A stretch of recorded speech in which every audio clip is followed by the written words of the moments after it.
کبھی سوچا ہے کہ قرآن پاک میں وہ کون سی صورت ہے جسے اس کا زیور یعنی اس کی زینت کہا گیا ہے؟ آج ہم سورۃ الرحمن کی خوبصورتی اور اس کی گہرائی میں اتریں گے۔ ایک ایسی صورت جو پوری کائنات میں اللہ کی بے پناہ رحمت کی ایک مسلسل یاد دہانی ہے۔ یہ ایک بہت ہی طاقتور قول ہے جو اس صورت کی خاص حیثیت کو ظاہر کرتا ہے۔ اسے قرآن کا زیور صرف ایسے ہی نہیں کہا جاتا، اس کی زبان میں جو موسیقی ہے، اس کا پیغام جتنا گہرا ہے اور اس کی ساخت جس قدر منفرد ہے، وہ سب مل کر اسے واقعی نمایاں کرتے ہیں۔ اچھا، تو آئیے اس صورت کے بالکل مرکز میں چلتے ہیں۔ ایک چیز جو فوراً نظر آتی ہے وہ یہ کہ اس صورت بسم اللہ کے بعد سیدھا اللہ کے نام الرحمن سے شروع ہوتی ہے۔ ایسا کیوں ہے؟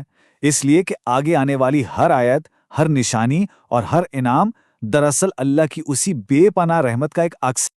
اور یہاں نعمتوں کی جو ترتیب ہے نا، وہ بہت دلچسپ ہے۔ اللہ کی سب سے بڑی رحمت کیا ہو سکتی ہے؟ مال و دولت؟ صحت؟ نہیں۔ سورت کے مطابق سب سے بڑی رحمت ہے الہی رہنمائی، یعنی قرآن کا تحفہ۔ اس کے بعد ہمارا وجود آتا ہے، اور پھر بولنے اور سمجھنے کی وہ منفرد انسانی صلاحیت جسے بیان کہا گیا ہے۔ تو اللہ کی رحمت کے ان تحفوں کو سمجھنے کے بعد سورت ہمیں ایک بنیادی اصول کی طرف لے جاتی ہے، ایک ایسا اصول جو پوری کائنات کو منظم کرتا ہے، اور وہ ہے المیزان یعنی توازن۔ یہ صرف ایک لفظ نہیں بلکہ ایک بہت ہی گہرا کائناتی قانون ہے۔ قرآن کہتا ہے، اور آسمان کو اس نے بلند کیا اور ترازو قائم کی۔ یہ آیت کائنات کے نظام اور ہماری ذمہ داریوں کے بیچ میں ایک بہت گہرا تعلق قائم کرتی ہے۔ لیکن اس میزان یا ترازو کا اصل مطلب ہے کیا؟ تو المیزان کے دو گہرے معنی ہیں۔ ایک تو ہے کائناتی توازن۔ ذرا سوچیں کہ سیارے کیسے اپنے مدار میں رہتے ہیں، ستارے کیسے جلتے ہیں، سب کچھ ایک کامل ہم آہنگی میں ہے۔ اور دوسرا ہے اخلاقی توازن، یعنی ہمیں اپنی زندگیوں میں انصاف اور ایمانداری قائم رکھنے کا حکم دیا گیا ہے۔ یہ صورت کائنات کے عظیم ڈیزائن کو ہمارے روزمرہ کے اعمال سے جوڑ دیتی ہے۔ اور توازن کے اس اصول کو قائم کرنے کے بعد سورت ایک بہت ہی طاقتور سوال پوچھنا شروع کرتی ہے، ایک ایسا سوال جو بار بار دہرایا جاتا ہے، جیسے ہمیں جھنجھوڑ کر جگا رہا ہو۔ یہ سوال ایک یا دو بار نہیں بلکہ 31 بار دہرایا گیا ہے، اور یہ تکرار صرف تکرار کے لیے نہیں ہے، یہ ایک طاقتور یاد دہانی ہے، ایک ردم ہے جو ہمیں ہر نعمت پر رک کر غور کرنے اور اللہ کا شکر ادا کرنے پر مجبور کرتا ہے۔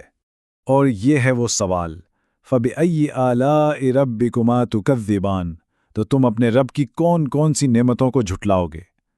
یہ صرف ایک سوال نہیں ہے، یہ ایک ذاتی چیلنج ہے جو ہم میں سے ہر ایک سے پوچھتا ہے کہ اپنے ارد گرد پھیلی ان بے شمار نعمتوں کو پہچانو۔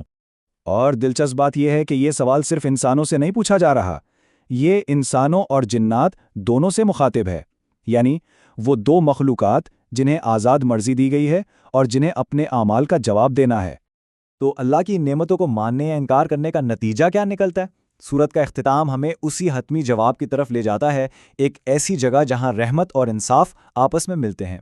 زمین پر جو کوئی ہے سب فنا ہونے والا ہے، اور صرف تمہارے رب کا چہرہ باقی رہے گا۔ یہ آیت ہمیں ہماری عارضی حیثیت اور اللہ کی ابدیت کی یاد دلاتی ہے۔ یہ ایک بہت ہی طاقتور یاد دہانی ہے کہ ہماری زندگی تو عارضی ہے، لیکن ہمارے اعمال کے جو نتائج ہیں وہ دائمی ہوں گے۔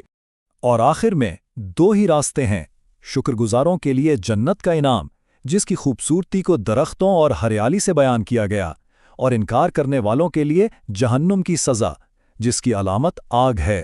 انتخاب بالکل واضح ہے اور نتائج ابدی ہیں۔ تو ہم اس بات کو اس سوال کے ساتھ ختم کرتے ہیں، اگر یہ پوری کائنات ایک کامل توازن پر قائم ہے تو ہم اپنی زندگیوں میں اس توازن کو کیسے ظاہر کر سکتے ہیں؟ اپنے تعلقات میں، اپنے کام میں اور اپنے معاشرے میں انصاف اور ہم آہنگی کیسے پیدا کر سکتے ہیں؟ یہی وہ سوال ہے جو سورۃ الرحمن ہم سب کے سامنے رکھتی ہے۔